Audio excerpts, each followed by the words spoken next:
అందరికీ నమస్కారం. ఇవాళ మన స్టూడియోలో ప్రముఖ ఆధ్యాత్మికవేత్త జ్యోతిష్య పండితులు జయేష్ శర్మ గారు ఉన్నారు. గురువుగారితో మాట్లాడదాం. గురుగారు నమస్కారం. 2025 ఫిబ్రవరి మాసం వృశ్చిక రాశి వారికి ఎలాంటి ఫలితాలు ఉండబోతున్నాయి గురుగారు? శ్రీ గురుభ్యో నమః. శ్రీ మహాగణాధిపతి నమః. శ్రీ మహాసరస్వతి నమః. ఓం శ్రీమాత్రే నమః. వృశ్చిక రాశి వారికి విశాఖ నక్షత్రం 4వ పాదము, అనురాధ నక్షత్రం 4 పాదాలు, అట్లనే జ్యేష్ఠ నక్షత్రం 4 పాదాల వాళ్ళు ఈ యొక్క వృశ్చిక రాశి వారు. ఈ వృశ్చిక రాశి వారికి గ్రహస్థితి చూసినట్టయితే వీరికి తృతీయంలో రవి, తదుపరి చతుర్థ స్థానం సంచారం, అట్లాగే బుధుడు కూడా తృతీయంలో ఉండి తర్వాత చతుర్థ స్థాన సంచారము, శని వీరికి చతుర్థ స్థానం అర్ధాష్టమ శని నడుస్తుంది. అట్లా పంచమ స్థానంలో శుక్ర రాహువులు సంచారము, సప్తమ స్థానంలో గురువు, అష్టమ స్థానంలో కుజుడు వక్రీకరించి ఉండడం, అట్లానే వీళ్ళకి ఏకాదశంలో కేతు. ఇది గ్రహ సంచారం వృశ్చిక రాశి వారికి. ఈ గ్రహ సంచారం చూసినట్టయితే వీరికి తృతీయంలో రవి 12వ తారీఖు 13వ తారీఖు వరకు ఉంటున్నారు కాబట్టి యోగదాయకమైనటువంటి సమయం. కానీ ఆ యోగదాయకం ఎప్పుడైతే రవి చతుర్థంలో మారుతాడో తండ్రికి కించిత్ అనారోగ్యం వచ్చే అవకాశం ఉంది, జాగ్రత్తగా చూసుకోవటం మంచిది. అట్లానే బుధుడు కూడా వీరికి చతుర్థ స్థానం ముందు సంచారం. బుధుడు వల్ల చాలా యోగదాయకమైన సమయం. ఎందుకంటే బుధుడు వల్ల బంధువుల వల్ల లేదైనా మీకు దగ్గర స్నేహితులు కానీ దగ్గరి వారు అంటే మీకు తోబుట్టువులు కానీ వాళ్ళ వల్ల కానీ బంధువుల వల్ల కానీ మంచి ఆహ్లాదకర వాతావరణం ఉంటుంది. వాళ్ళ యొక్క సహాయ సహకారాలు పూర్తిగా ఉంటాయి. వాళ్ళ యొక్క ఏదైనా వాళ్ళతో పాల్గొనటం, భోజనాలకు ఎంటర్టైన్మెంట్ అట్లాంటి ప్రోగ్రామ్స్ ఏవైతే ఉంటే చాలా బాగా ఉంటాయి చతుర్థ మందు బుధుడు వల్ల. అట్లాగే వీరికి వ్యాపారంలో కానీ మళ్ళీ ఏదైనా లగ్జరీగా గృహోపకరణాలు కొనుక్కోవటంలో కానీ అట్లాగే ఇంకా ఏమైనా కొత్త ఆలోచనలు రావటం, ముందుకు వెళ్ళడం ఆలోచన పరంగా అవన్నీ కూడా చాలా బాగా ఉన్నాయి బుధుడి వల్ల. నిరుద్యోగులు, విద్యార్థులు వీళ్ళ పరిస్థితి ఎలా ఉండబోతుంది గురుగారు ఈ మాసంలో? విద్యార్థులకు చాలా యోగదాయకమైన పీరియడ్. చదువుకున్నటువంటివన్నీ కూడా జ్ఞాపక శక్తి వల్ల, మేధా సంపత్తి వల్ల బాగా రాస్తారు. ఎటువంటి ఇబ్బందులు లేవు. అయితే విద్యార్థులకి ఇంకా పోటీ పరీక్షల్లో మాత్రము కొంత ఇబ్బందికరంగా ఉంటుంది. పరీక్షల్లో మాత్రం బాగా పాస్ అవుతారు అంతిమంగా మాత్రం. ప్రేమ వివాహాలు ఎవరైతే చేసుకోవాలనుకుంటున్నారో ఒక అడుగు ముందుకు పడే అవకాశం ఏమైనా కనిపిస్తుందా? ఇంకా ఇతర శుభకార్యాల విషయంలో కావచ్చు, శుభ కార్యక్రమాలకు సంబంధించి చూస్తే ఒక మంచిదే. ప్రేమ వ్యవహారాలకు సంబంధించినవి కొన్ని బయటపడే అవకాశం ఎక్కువగా ఉంటాయి. వాళ్ళు ప్రేమ వ్యవహారాలు చేసేటువంటి వారు ఎవరైతే ఉంటారో రహస్యంగా వాళ్ళ యొక్క ప్రేమ వర్తనాలు అవన్నీ కూడా నడుస్తూ ఉంటాయి. అలా వాళ్ళు ఒక నిర్ణయాన్ని కూడా తీసుకునే అవకాశం ఉంటుంది. బంధువులు చెప్పడమో లేదా దగ్గర స్నేహితులతో చెప్పి దీన్ని ఏదైనా రాజీ కుదుర్చుకొని ఒక వివాహం దాకా వెళ్ళే అవకాశాలు కూడా ఉండే అవకాశం ఉంది. కొత్తగా ఎవరన్నా గృహం కొనుక్కుందాం అనుకున్నా, ఏదన్నా వాహనం కొనుక్కుందాం అనుకున్నా అలాంటి వారికి ఎలా ఉండిపోతుంది? యోగదాయకంగా ఉంటుంది. వాహనాలు కొనుక్కోవాలన్నా, గృహాలు కొనుక్కోవాలన్నా, నూతన కార్యక్రమాలు, శుభ కార్యక్రమం, గృహారంభ గృహ ప్రవేశాదులకి వృశ్చిక రాశి వారికి యోగదాయకమైనటువంటి సమయంగా ఉంది. రాజకీయ సినీ రంగ ప్రముఖులకు ఎలా ఉండబోతుంది గురుగారు? కొంత గుర్తింపు కోసం చూస్తూ ఉంటారు కదా, అటువంటి వారికి ఎలా ఉండబోతుంది? ముఖ్యంగా సినీ నటులకి చాలా ప్రాముఖ్యమైన మాసంగా చెప్పండి. సినీ వాళ్ళకి కొత్త ఛాన్సులు రావటము, లేదా వాళ్ళ పాత్రలు గుర్తింపు రావటము, లేదా వాళ్ళని ఎవరైతే గుర్తింపు లేదు అనుకుంటారో ఆ గుర్తింపు లేదనుకున్న వాళ్ళు ఖచ్చితంగా గుర్తింపు అనేది వస్తుంది వాళ్ళకి. తద్వారా రాజకీయాల్లో కూడా వాళ్ళు రాణింపు ఉంటుంది. సినీ ప్రముఖులుగా బాగా రాణిస్తారు. అట్లాగే సినీ చరిష్మా ఉన్నవాళ్ళు వాళ్ళు దగ్గర తీసుకోవటం, మీకు అవకాశాలు ఇస్తూ ఉంటాం.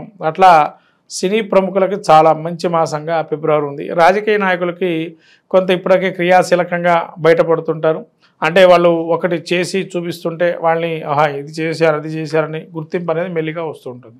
కొత్తగా ఎవరన్నా వ్యాపారాలు పెట్టాలి అనుకుంటే మీరు ఏ రంగాలు సూచిస్తారు ఈ మాసం? కొత్తగా వ్యాపారం పెట్టుకున్న వారికి నాకు తెలిసేది చాలా బాగుంది. ముఖ్యంగా కాస్మెటిక్స్ లేదా విదేశీ సంబంధ వ్యాపారాలు కలిసి వస్తాయి వీళ్ళకి. అలాగే భూ కబ్జాలకు గురైన వారు, కోర్టు సమస్యల్లో చిక్కుకున్న వాళ్ళు ఉంటారు. అటువంటి వారికి ఏమైనా ఉపశమనం లభించే అవకాశం కనిపిస్తుందా గురుగారు? కోర్టు సమస్యలు ఉండేటువంటి వారికి ఈ యొక్క అర్ధాష్టమ శని ఏదైతే ఉందో ఖచ్చితంగా ఒక పరిష్కార మార్గాన్ని చూపిస్తున్నాయి. ఖచ్చితంగా వీళ్ళ కోర్టు సమస్యలు కూడా పరిష్కారం అవుతాయి. ఆకస్మిక ధనలాభం కావచ్చు, అనుకోని ప్రయాణాలు కావచ్చు, ఇవేమన్నా ప్రాప్తి అయ్యే అవకాశం కనిపిస్తున్నాయి ఈ మాసంలో? వీళ్ళకి అనుకోని ఇటువంటి ఏవైతే మార్పులు చేర్పులు ఏవైతే ఉన్నాయో ప్రస్తుతానికైతే ఈ మాసంలో ఎటువంటివి అవి లేవు. కాబట్టి తరచూ ప్రయాణాలు కూడా పెద్దగా ఉండవు. వీళ్ళు ఉన్న స్థితిలోనే ఉంటారు కాబట్టి ఎటువంటి ప్రయాణాలు ఆకస్మికంగా ఏవి ఉండవు. సంతానం కోసం ఎదురు చూసే వారికి అలాగే వైవాహిక జీవితం ఎలా ఉండబోతుంది గురుగారు? సంతాన విషయాల్లో చాలా అద్భుతంగా ఉంది. పంచమంలో శుక్రుడు అంటే రాహు కలిసి ఉన్నారు కాబట్టి సంతానానికి సంబంధించిన వ్యవహారాలు చాలా బాగానే ఉంటాయి, ముందుకు వెళ్ళొచ్చు. తర్వాత దాంపత్య అనుకూలం కూడా బాగుంది. మంచి పేరు ప్రఖ్యాతులు కూడా కొంతమంది ఆలుమొగలు ప్రఖ్యాతులు గంచిన వాళ్ళు ఉంటారు, డాక్టర్స్ కానీ లాయర్స్ కానీ, అటువంటి వారికి యోగదాయకంగానే ఉంటుంది. ఇంకా మంచి ఫలితాలు పొందడానికి ఈ రాశి వారికి ఏదైనా రెమెడీస్ ఉంటే సజెస్ట్ చేయండి గురుగారు. వీళ్ళకి ముఖ్యంగా ఈ కుజుడు అష్టమంలో ఉండడం వల్ల ప్రతి మంగళవారం రోజు కుజుడికి అర్చన చేసుకోవటం, లేతే రాగి పాత్రలో కుజుడికి ఎరుపు రంగు ఒత్తులతో దీపారాధన చేసి ఆ అంగారక స్తోత్రం చదువుకోవటం చేయడం వల్ల కొద్ది వరకు అంగారక అనుగ్రహం కలుగుతూ సుబ్రహ్మణ్య క్షేత్ర దర్శనం కూడా చాలా మంచిది. అట్లాగే సుబ్రహ్మణ్య క్షేత్ర దర్శనము, తర్వాత విభూతితో సుబ్రహ్మణ్య స్వామికి అభిషేకం చేయటం, అట్లాగే ఏదైనా కానీ కుజుడికి సంబంధించినటువంటి ఏదైనా మనకు లోహం అంటే రాగి లోహంతో చేసినటువంటి ఏదన్నా ఉంటే దానం ధర్మం చేయటం, లేదా కందులు ఏదైతే ఉంటాయో ఆవుకి నానబెట్టేసి ఆవుకి పెట్టడం, ఎర్ర ఆవుకి పెట్టడం కూడా మంచి ఫలితాలుగా గోచరిస్తుంది. మనకు రాబోయేటువంటిది ఈ మాఘమాసం, ఫిబ్రవరి నెల. ఈ మాఘమాసంలో అందరికీ తెలిసినటువంటి ఉత్తరాయణ పుణ్యకాలం వచ్చిన తర్వాత మొదటి శుభమాసంగా అందరూ మాఘాది పంచమాసాలు పెళ్లికి కానీ శుభ కార్యక్రమాలకు కానీ చాలా ఉపయోగకరంగా అనేకమైనటువంటి పుణ్యమైనటువంటి రోజులు ఉన్నాయి. ముఖ్యంగా చెప్పాలంటే సంతానం కోసం ఎవరైతే వెయిట్ చేస్తూ ఉన్నారో వాళ్ళకి చాలా అద్భుతమైన మాసంగా మాఘమాసం చెప్పబడింది.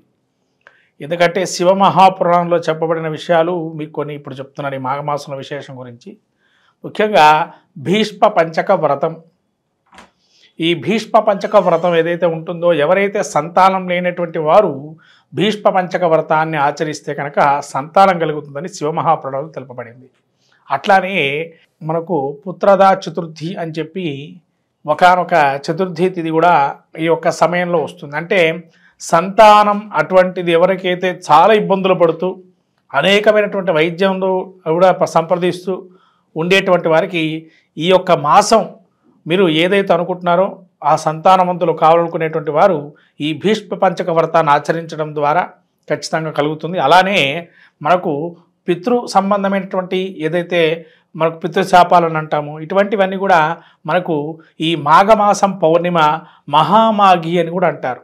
కాబట్టి ఈ మహామాఘి ఏదైతే ఉందో ఈ మాఘమాసంలో వచ్చేటువంటి పౌర్ణమి రోజున ఎవరైతే ఉపవాసం చేసి లలితా సహస్రనామం పారాయణం చేసుకొని నవనీతాన్ని కానీ పాయసాన్ని కానీ చంద్రుడికి సమర్పించి అమ్మవారికి ఉపవాసం ఉన్నట్లయితే ఖచ్చితంగా ఆ విధంగా మనకు ఉత్తరపీఠిక లలితా సహస్రనామాలు ఉత్తరపీఠికలో ఉంది. ఆ ఉత్తరపీఠిక మీరు చదువుకున్నట్లయితే ఖచ్చితంగా ఎన్ని సంవత్సరాలు కానీ ఎన్ని నెలలు చేస్తే ఈ ఫలితం వస్తుందో కూడా చెప్పబడింది. అలా శ్రీచక్రార్చన ఇవన్నీ కూడా ప్రాముఖ్యంగా మాఘమాసం చాలా విశేషమైనటువంటిది. అట్లాగే మీకు ఈ భీష్మ ఏకాదశి అని, అట్లానే మనకు మహామాఘి అని, మహాశివరాత్రి, ఇలా పర్వదినాలన్నీ కూడా ఈ మాఘమాసంలో వస్తాయి. కాబట్టి ఈ 12 రాసుల వాళ్ళందరూ కూడా ఈ మాఘమాసంలో కూడా అనేక పుణ్య కార్యక్రమాలు నెరవేర్చుకొని అందులో మాఘ స్నానం అంటారు. ముఖ్యంగా మనకు మాఘ పురాణం కూడా ఉంది. అంటే పద్మపురాణం అంతర్గతంగా ఈ యొక్క మాఘ పురాణం కూడా ఉంటుంది. అంటే పద్మపురాణంలో ఎవరైతే విష్ణుమూర్తిని ఎక్కువగా వైశాఖ మాసంలో కానీ, అట్లానే మనకు కార్తీక మాసంలో కానీ, ఇట్లా మాఘమాసంలో కానీ ఈ పురాణాలు మన అందులోంచి తీసుకోబడింది.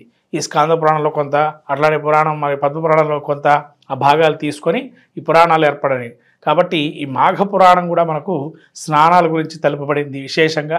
కాబట్టి ఎవరికైతే అవకాశం ఉంటుందో సముద్ర స్నానం అనేది చాలా విశేషము.